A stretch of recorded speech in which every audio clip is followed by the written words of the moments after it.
गीता का चौथा उपदेश मन और विचारों को कंट्रोल किए बिना जीवन में कभी शांति और सुकून मिलने वाला ही नहीं है। अर्जुन ने श्री कृष्ण से कहा कि मेरा मन सही गलत सब कुछ जानता है, फिर भी मेरे विचार और मेरा मन मुझसे कंट्रोल नहीं होता।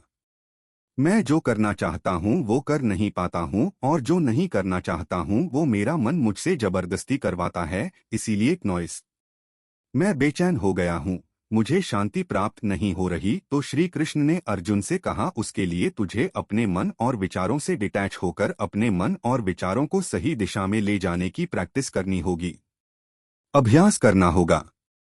और ये एक दिन का काम नहीं है। जब तक तू अपने मन और विचारों की गुलामी का त्याग नहीं करता तब तक तुझे जीवन में कभी शांति नहीं मिलेंगे। एक राजा था, वो बहुत बेचैन और परेशान रहता था।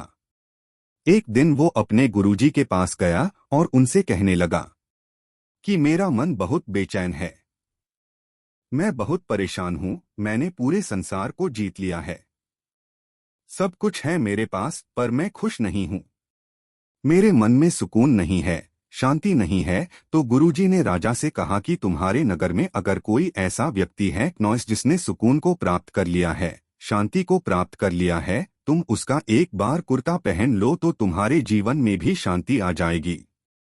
राजा बहुत प्रसन्न हो गया कि ये तो बहुत आसान काम है। वो अपने राजमहल में आया और राज्यसभा में वो सबसे कहने लगा नॉइस कि आप लोगों में से जो भी शांत हो चुका हो, इसे सुकून मिल गया हो, वो अपना कुर्ता मुझे दे दे, वो बदले में जितना भी धन मांगेगा मैं उसे दे दूंगा। सब लोग एक दूसरे का मुंह देखने लगे, पैसों का लालच आया, लेकिन सबको एक दूसरे की सच्चाई पता थी क्योंकि किसी की जिंदगी में भी शांति और सुकून नहीं था। सब अपना सर झुकाकर वहां पर खड़े हो गए। फिर उस राजा ने पूरे नगर में ढिंडोरा बता दिया कि जिससे भी शांति प्राप्त हो चुकी हो, सुकून प्राप्त हो चुका हो, वो मेरे पास आकर अपना कुर्ता दे दे, वो जितना कहेगा उससे उतना ही धन दिया जाएगा। नॉइस लेकिन एक भी व्यक्ति ऐसा नहीं मिला जिसे शांति प्राप्त हो चुकी हो। वास्तविकता में जब कोई मरता है तब हम कहते हैं कि वो फला व्यक्ति आज शांत हो गया, तभी किसी जिंदा इंसान के लिए नहीं सुना कि एक जीता जागता इंसान शांत हो गया है। नॉइस राजा के सैनिक पूरे शहर में ढूंढते रहे, फिर उन्हें पेड़ के नीचे एक महात्मा तपस्या करता दिखा। इसके चेहरे पे एक शांति थी, सुकून था। वो सैनिक उस महात्मा के पास आकर पूछने लगे कि क्या आपने शांति प्राप्त कर ली है, सुकून प्राप्त कर लिया है? महात्मा ने कहा नॉइस मैं पूरी तरह से शांत हूं। तो सैनिक उसे राजा के पास ले आए। राजा ने उस महात्मा से प्रश्न किया कि क्या आपको शांति और सुकून प्राप्त हो चुके हैं?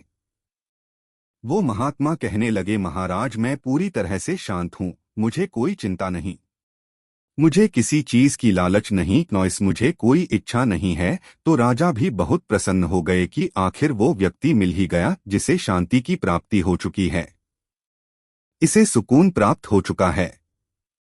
तो राजा उस महात्मा से कहने लगे कि हे महात्मा आप कृपया करके अपना कुर्ता मुझे दे दीजिए, बदले में आप जो मांगेंगे मैं आपको दे दूंगा। वो महात्मा कहने लगे कि महाराज सुकून और शांति तो मुझे मिल चुके हैं, लेकिन क्या करूं, मेरे पास कुर्ता ही नहीं है पहनने के लिए जो मैं आपको दे सकूं। जब राजा ने उस महात्मा की ये बात सुनी नॉइस की इस महात्मा के पास कुर्ता भी नहीं है पहनने के लिए, उसके बाद भी ये महात्मा एकदम शांत है, इसके जीवन में सुकून है। मैं सारी जिंदगी धन को जोड़ने में लगा रहा, दुनिया जीतने में लगा रहा, लेकिन मुझे शांति नहीं मिली, सुकून नहीं मिला, क्योंकि शांति और सुकून बाहर की चीज नहीं है, अपने भीतर की चीज है। इसीलिए जब तक कोई व्यक्ति अपने मन और विचारों को कंट्रोल नहीं करता तब तक उसके जीवन में सुकून और शांति नहीं आती। और गीता का उपदेश हमें यही सिखाता है कि जीवन में शांति चाहिए। नॉइस तो मन को शांत करना सीखो।